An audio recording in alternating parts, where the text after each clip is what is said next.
मैं भगवान भोलेनाथ माता गंगा से प्रार्थना करती हूँ कि जो भी मनुष्य इस कथा को सुन रहा है उसके घर में सुख समृद्धि बनाए रखना, उसके सभी पापों को नष्ट कर देना। जय हो गंगा माँ। सूर्यवंश में बाहु नाम के एक राजा हुए। वे बड़े ही धर्मपरायण राजा थे। वे अपनी प्रजा का पालन पुत्रों के समान करते थे।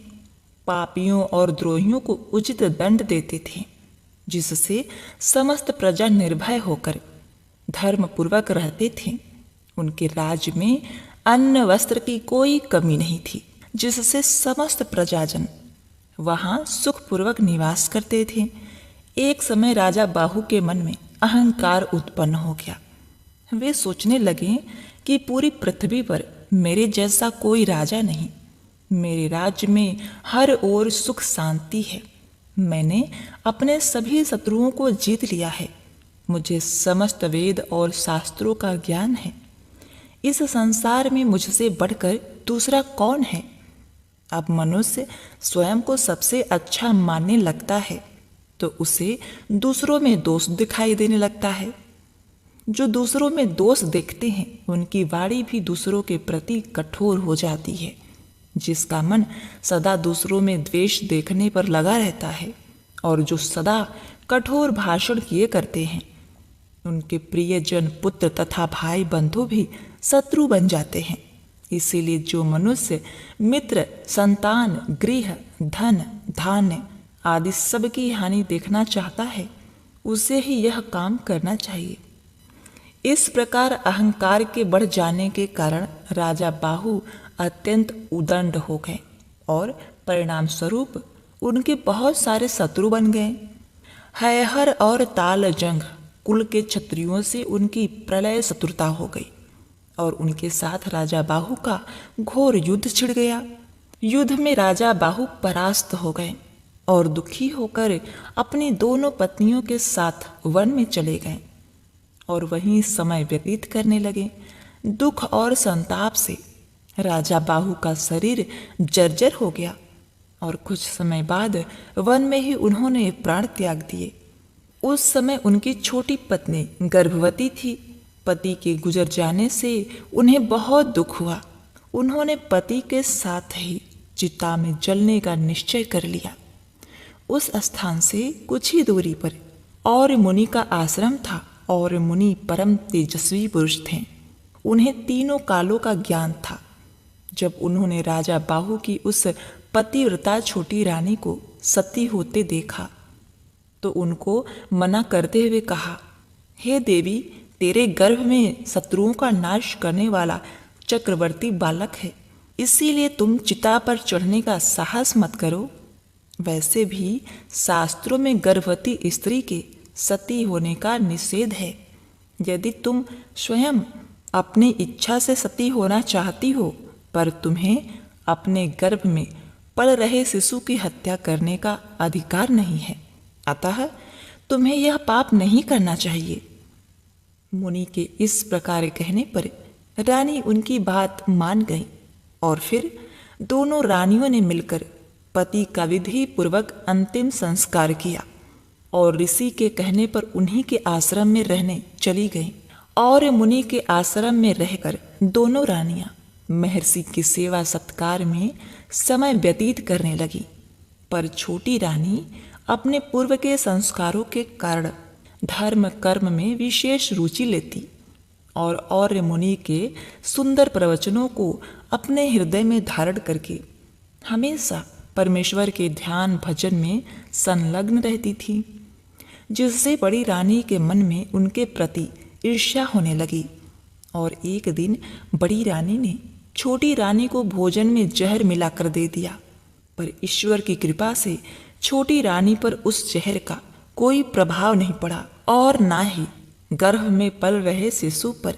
समय आने पर छोटी रानी ने एक पुत्र को जन्म दिया और मुनि ने गर अर्थात विष के साथ उत्पन्न हुए उस बालक का नाम सगर रखा। माता ने बालक सगर का बड़े प्रेम पूर्वक पालन पोषण किया। जब बालक सगर कुछ बड़ा हुआ तो और मुनि ने उसका यज्ञोपवीत संस्कार किया और उसे शास्त्रों का अध्ययन कराया, साथ ही अस्त्र शस्त्रों की शिक्षा भी दी।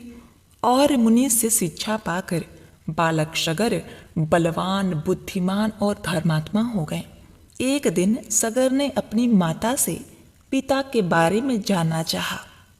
तब माता ने उन्हें सारा वृत्तांत कह सुनाया कि किस प्रकार सगर के पिता शत्रुओं से हार कर वन में आए और यहाँ और मुनि के आश्रम में सगर का जन्म हुआ। सारी कथा जानकर सगर को भीषण क्रोध उपजा और उन्होंने माता के सामने प्रतिज्ञा कर ली कि वह अपने पिता के शत्रुओं का नाश कर देगा और अपना खोया हुआ राज्य वापस लेगा। तब माता से आज्ञा लेकर सगर और मुनि के पास पहुँचे और उनका आशीर्वाद लेकर वहाँ से प्रस्थान किया और अपने कुल गुरु महर्षि वशिष्ठ के पास पहुँचे। कुल गुरु वशिष्ठ से मिलकर उन्हें प्रणाम करके सगर ने उन्हें सब समाचार सुनाया। महर्षि वशिष्ठ सगर को देखकर अत्यंत प्रसन्न हुए और उन्हें विभिन्न प्रकार के दिव्य अस्त्र शस्त्र प्रदान किए। इस प्रकार सभी दिव्य अस्त्र शस्त्रों से सुसज्जित होकर सगर कुल गुरु वशिष्ठ से आज्ञा लेकर अपने पिता के शत्रुओं से युद्ध करने पहुंचे।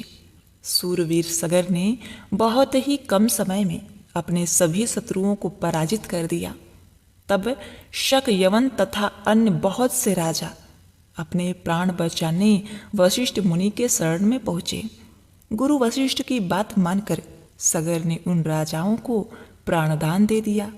ये देखकर वशिष्ठ मुनि सगर पर बहुत ही प्रसन्न हुए और अन्य तपस्वी मुनियों को साथ लेकर सगर का राज्याभिषेक किया।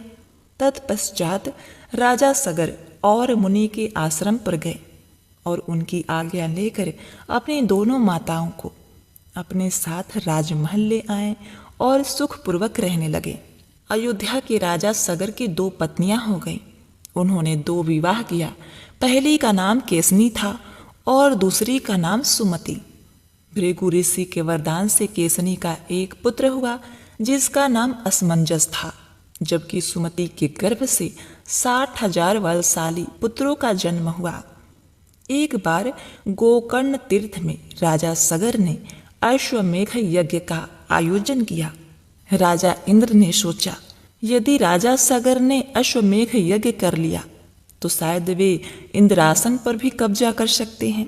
इसीलिए इंद्रदेव ने राजा के अश्व को चुरा लिया और अश्व की खोज में राजा सगर ने अपने 60,000 पुत्रों को भेजा। इन पुत्रों ने 60 योजन भूमि खोद डाली, जिससे सागर या समुद्र की उत्पत्ति हुई। पृथ्वी को खोदने के क्रम में सगर के 60,000 पुत्रों ने अश्वमेघ यज्ञ के घोड़े को पाताल में देखा। वह घोड़ा भगवान विष्णु के अवतार कपिल मुनि के आश्रम में घास चर रहा था। इंद्र ने उस घोड़े को चुरा कर वहीं पर छुपा रखा था। सगर के पुत्रों ने कपिल मुनि के साथ अभद्र व्यवहार किया। अब ध्यानस्थ मुनि ने अपनी आंखें खोली और सगर के पुत्रों को अपने हुंकार से भस्म कर दिया। अब इधर समय व्यतीत होने लगा। जब राजा सगर के 60,000 पुत्र वापस नहीं आए तो राजा सगर ने अपने 60,000 पुत्रों की खोज में अपने पौत्र अंशुमन को भेजा। अंशुमन ने जब अपने चाचाओं की राख देखी तो वे द्रवित हो गए। ब्रह्मा ने अंशुमन से कहा, देवी गंगा को आकाश से पृथ्वी पर उतारने का यत्न करो, वही सगर के 60,000 पुत्रों को मुक्ति प्रदान करेंगी। राजा अंशुमान गंगा को आकाश से पृथ्वी पर लाने के लिए तपस्या नहीं कर सके। उनके पुत्र राजा दिलीप ने भी प्रयास किया, लेकिन वो भी असफल रहे। राजा दिलीप के पुत्र राजा भगीरथ ने गंगा को पृथ्वी पर उतारने के लिए कठोर तपस्या की। राजा भगीरथ की तपस्या से प्रसन्न होकर ब्रह्मा ने गंगा को पृथ्वी पर उतारने की अनुमति दे दी, लेकिन गंगा ने कहा, आकाश से पृथ्वी पर उतरने के क्रम में उनके प्रवाह को संभाल पाना असंभव होगा। ये कार्य भगवान शिव के बिना संभव नहीं है। राजा भगीरथी ने भगवान शिव को भी अपनी कठोर तपस्या से प्रसन्न किया।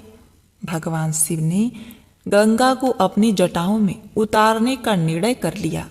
जब गंगा आकाश से शिव की जटाओं में उतरने लगी तो उनके दर्प को देखकर शिव ने उन्हें अपनी जटाओं में कैद कर लिया। राजा भगीरथ के द्वारा भगवान शिव की एक बार फिर पूजा करने के बाद भगवान शिव ने गंगा को बिंदु सरोवर के पास अपनी जटाओं से निकाल दिया। बिंदु सरोवर से गंगा की 7 धाराएं निकली। गंगा की जो 3 धाराएं पूर्व की ओर निकली उनका नाम जाह्नवी, पावनी और नलिनी पड़ा।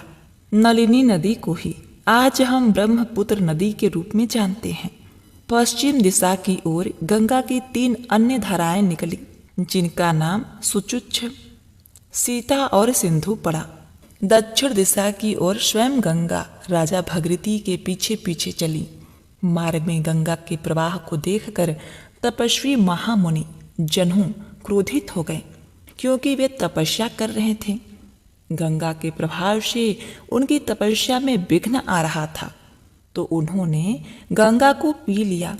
राजा भगीरथी के अनुरोध करने पर महामुनि जन्हू का क्रोध शांत हुआ और उन्होंने गंगा को अपनी कानों के छिद्र के रास्ते प्रवाहित कर दिया। इसी वजह से गंगा का नाम जाह्नवी भी पड़ा। राजा भगीरथी के पीछे पीछे गंगा समुद्र तक आई और इसके बाद पाताल में प्रवेश कर गई। पाताल में राजा सगर के 60,000 पुत्रों के राख को गंगा ने स्पर्श किया और उन सभी पुत्रों को स्वर्गलोक की प्राप्ति हो गई। इसीलिए राजा भगीरथ के नाम पर गंगा का एक अन्य नाम भगीरथी भी पड़ा। गंगा के पृथ्वी पर अवतरण के बाद ब्रह्मा जी ने वरदान दिया कि जो भी गंगा के जल से स्नान करेगा उसे जन्म मरण के चक्र से मुक्ति मिल जाएगी। जो भी इस गंगा अवतरण के दिन, गंगा दशहरा के दिन गंगा में डुबकी लगाएगा उसके 10 पाप स्वतः नष्ट हो जाएंगे और उसके घर में सुख समृद्धि का आवास सदैव रहेगा।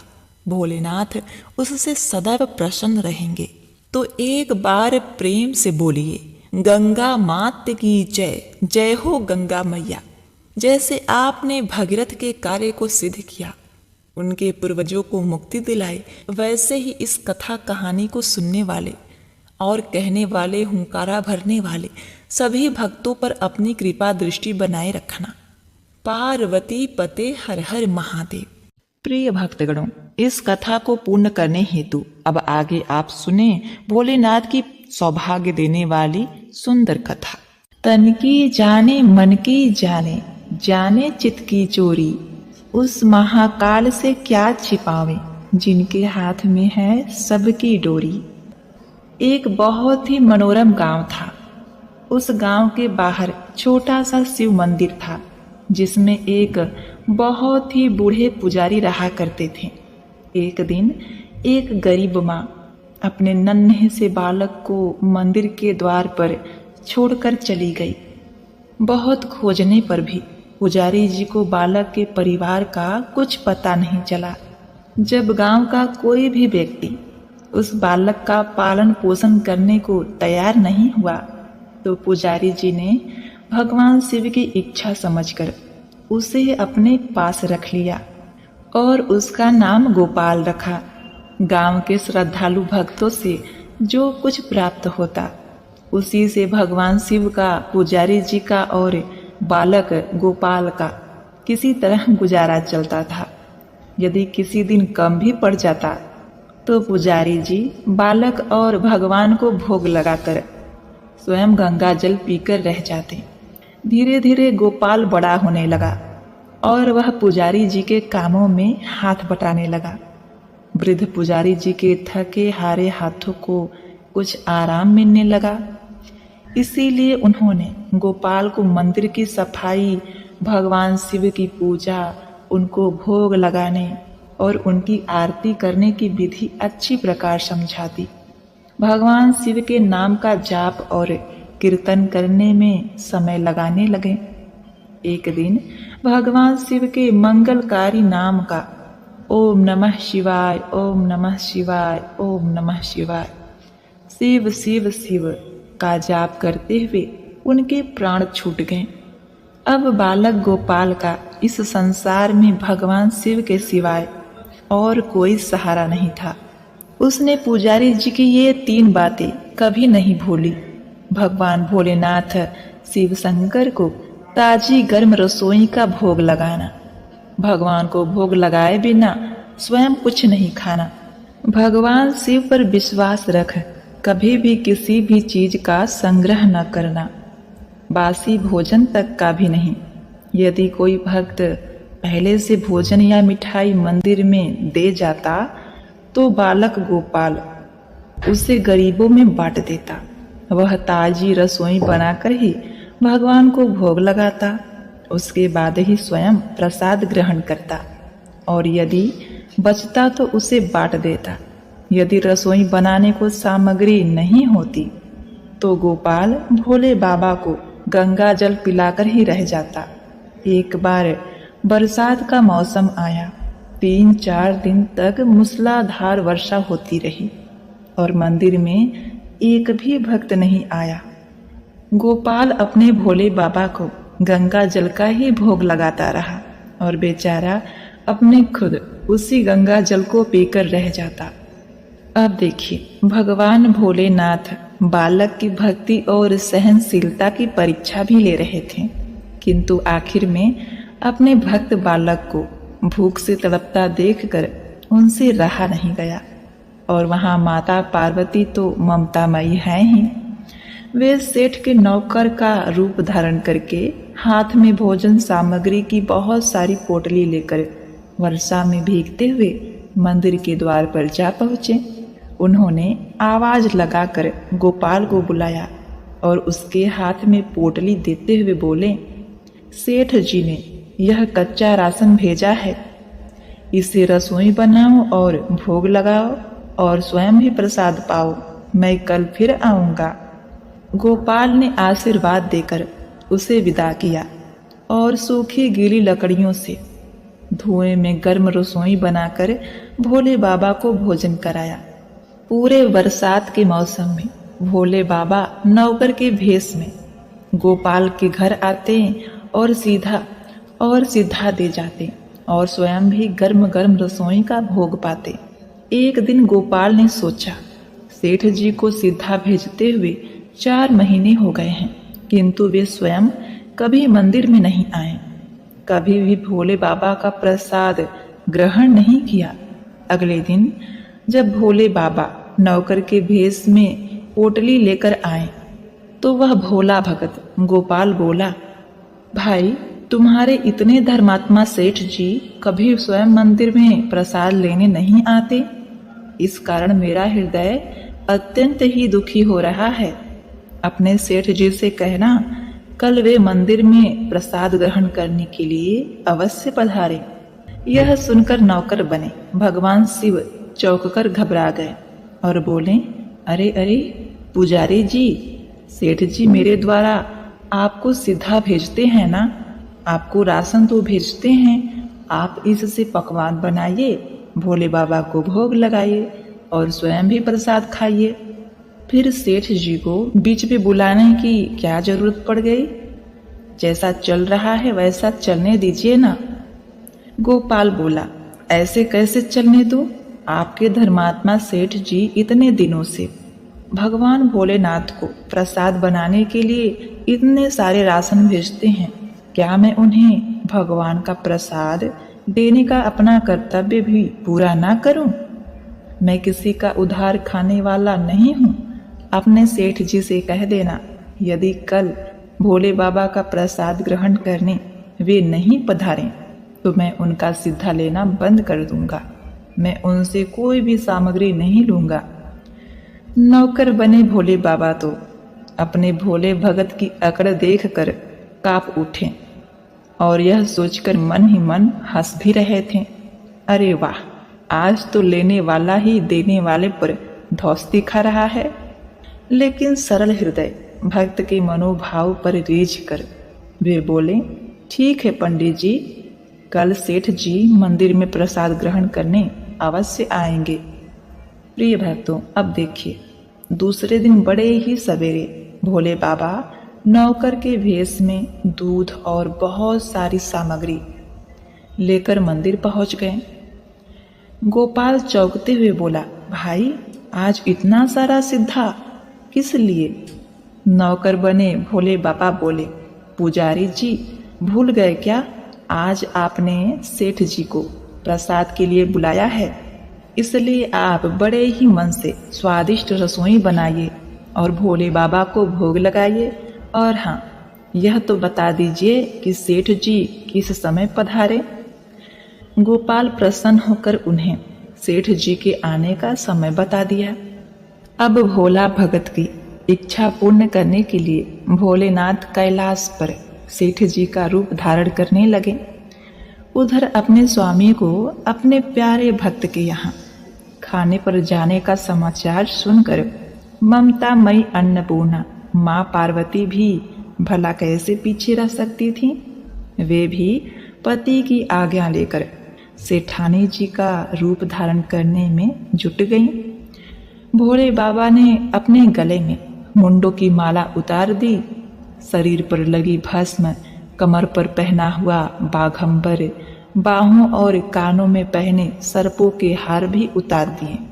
उन्होंने एक मखमल सुंदर कुर्ता धारण किया, अपने जटाएं सीधी कर गंगा और चंद्रमा को उसमें छिपा लिया। ऊपर से एक सुंदर सी रंग बिरंगी पगड़ी भी पहन ली। सदैव नंगे पैर विचरण करने वाले हमारे शिव जी आज अपने पैरों में रेशमी जूतियां धारण कर ली थी। हाथ का त्रिशूल और डमरू भोले बाबा ने नंदी के हाथ में थमा दिया और अपने हाथ में एक सुंदर छड़ी लेकर पार्वती जी की प्रतीक्षा करने लगे और खूब ठाट बाट से कैलाश पर्वत पर चहलकदमी करने लगे। उधर पार्वती जी घंटों से अपना श्रृंगार करने में जुटी थी। चूंकि महिलाओं की आदत है ना, वैसे ही उन्होंने आज अपने पति देव के नगर में बनी सुंदर नगरी काशी, जहां से बनारसी साड़ी उसे पहन लिया, जिसका रंग सेठ जी के कुर्ते से बहुत ही मैच कर रहा था। उन्होंने सोने चांदी हीरे के जगमगाते हुए आभूषण धारण कर लिए।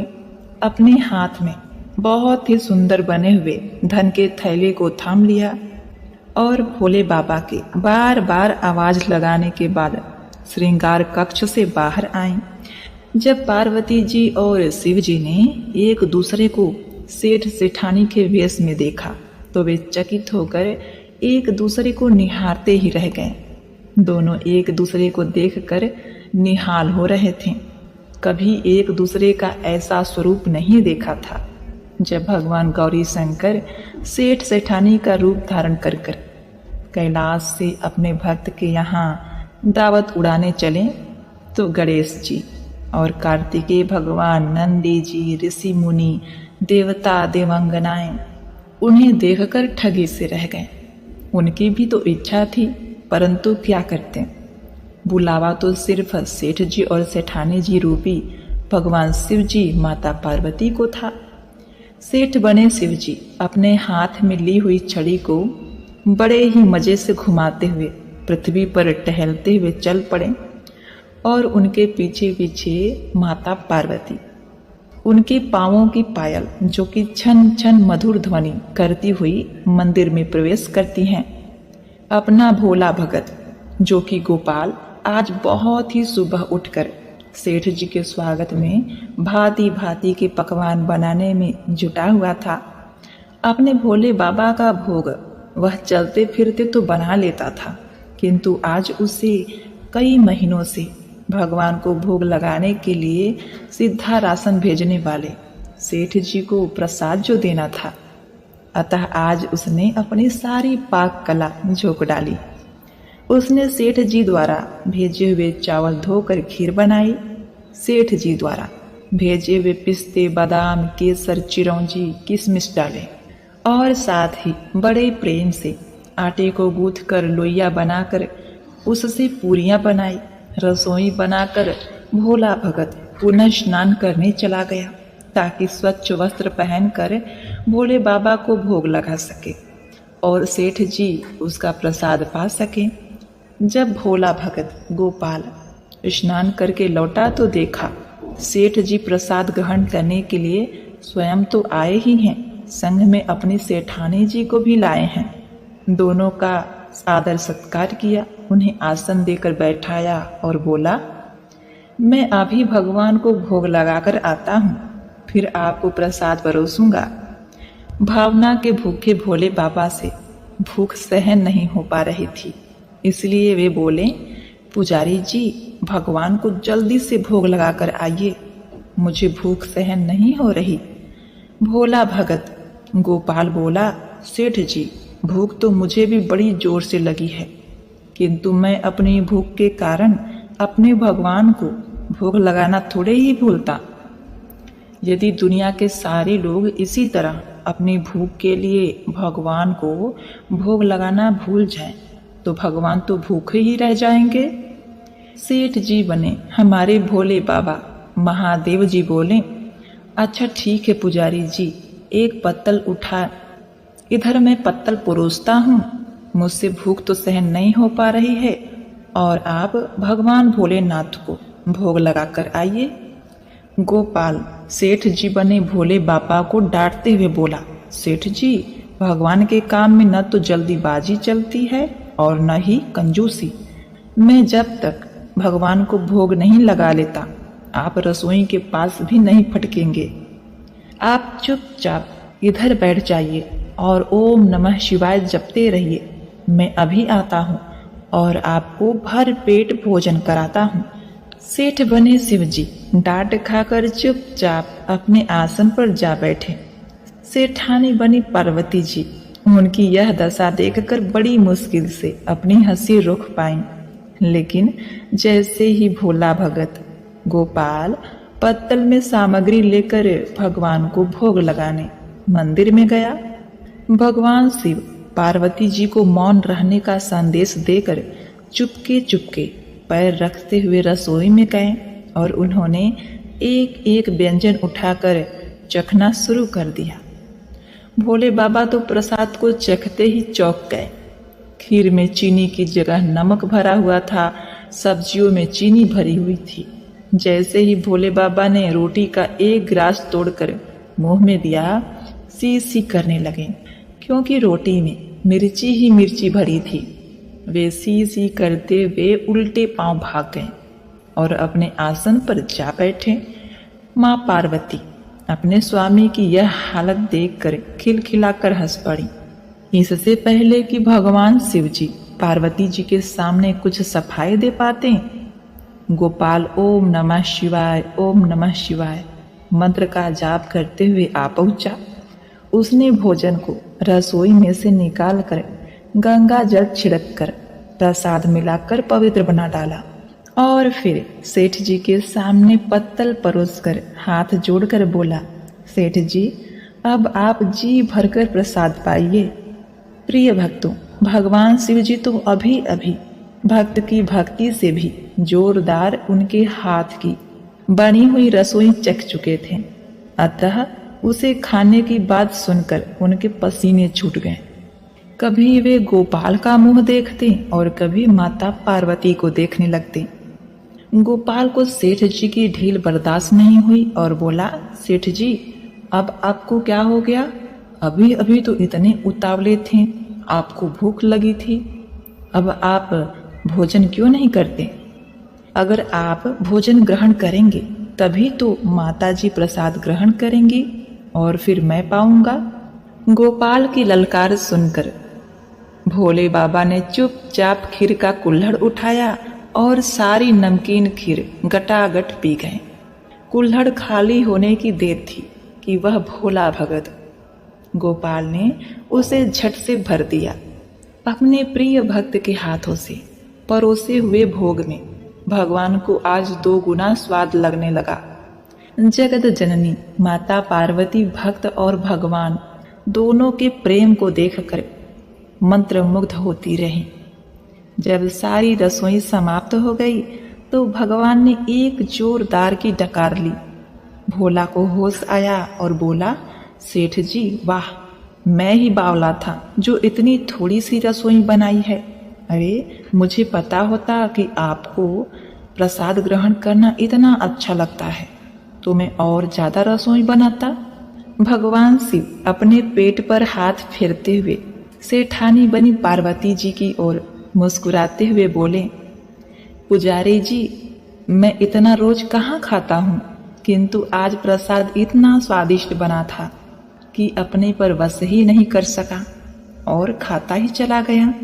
किंतु तभी गोपाल रुआंसा होकर बोला, सेठ जी अब तो आपने ठीक नहीं किया, माताजी तो भूखी ही रह गईं, वे क्या खाएंगी। ममतामयी पार्वती जी ने उस भोले भक्त गोपाल को रुआंसा देखकर उन्होंने बची हुई खीर की 4 बूंदें अपने कंठ में डाल ली। भोले बाबा द्वारा भोग लगाने से प्रसाद में अलौकिक तेज और स्वाद भर गया था। ऐसी सुगंध और मीठी खीर चखकर जगत जननी तृप्त हो गई और उनके तृप्त होते ही सृष्टि का प्रत्येक प्राणी तृप्त हो गया। भोला भगत गोपाल बोला, सेठ जी आपने और माताजी ने प्रसाद तो ग्रहण कर लिया, इससे मुझे बहुत ही संतोष हुआ। समझ लीजिए कि आप दोनों द्वारा प्रसाद ग्रहण करने से मेरा भी पेट भर गया। मेरी तो वैसे भी महीने में 4 एकादशी हो जाती है, किंतु मैं भी एक दाना ले ही लेता हूँ, जिससे कि भगवान के प्रसाद का अनादर ना हो। यह कहकर जैसे ही गोपाल ने खीर के पात्र में लगा चावल का एक दाना उठाकर अपने कंठ में डाला, उसकी जन्म जन्मांतर की भूख प्यास मिट गई और समस्त वासनाओं और इच्छाओं की तृप्ति हो गई। उसके ज्ञान के नेत्र खुल गए और उसने देखा उसके सामने त्रिलोकनाथ भगवान शंकर और जगत जननी पार्वती जी आशीर्वाद मुद्रा में मुस्कुराते हुए खड़े हैं। गोपाल दौड़कर उनके चरणों में लौटता गया और भक्तिपूर्वक अपनी अश्रुधारा बहाता गया। एक बार प्रेम से बोलिए, जय भोलेनाथ, ओम नमः शिवाय। हे भगवान शिव शंकर, जिस प्रकार आपने अपने उस भोले भक्त को दिया, उसे दर्शन दिया, उसे कृतार्थ किया, वैसे ही अपने सभी भक्तों को करना। कहानी सुनने वाले, पढ़ने वाले और हुंकारा भरने वाले सबका कल्याण करना। ओम नमः शिवाय। जय माता जगत जननी, जय पार्वती माँ। प्रिय भक्तों, उम्मीद करती हूँ आज की यह कथा आपको बहुत ही पसंद आई होगी। अगर आपको हमारी यह कथा पसंद आई है तो आप हमारे चैनल को सब्सक्राइब, वीडियो को लाइक और कमेंट में हर हर महादेव अवश्य लिखिएगा। आपका जीवन सुखमय और कल्याणकारी हो, इसी कामना के साथ आपसे विदा लेते हैं। मिलते हैं नेक्स्ट वीडियो में, तब तक के लिए नमस्कार।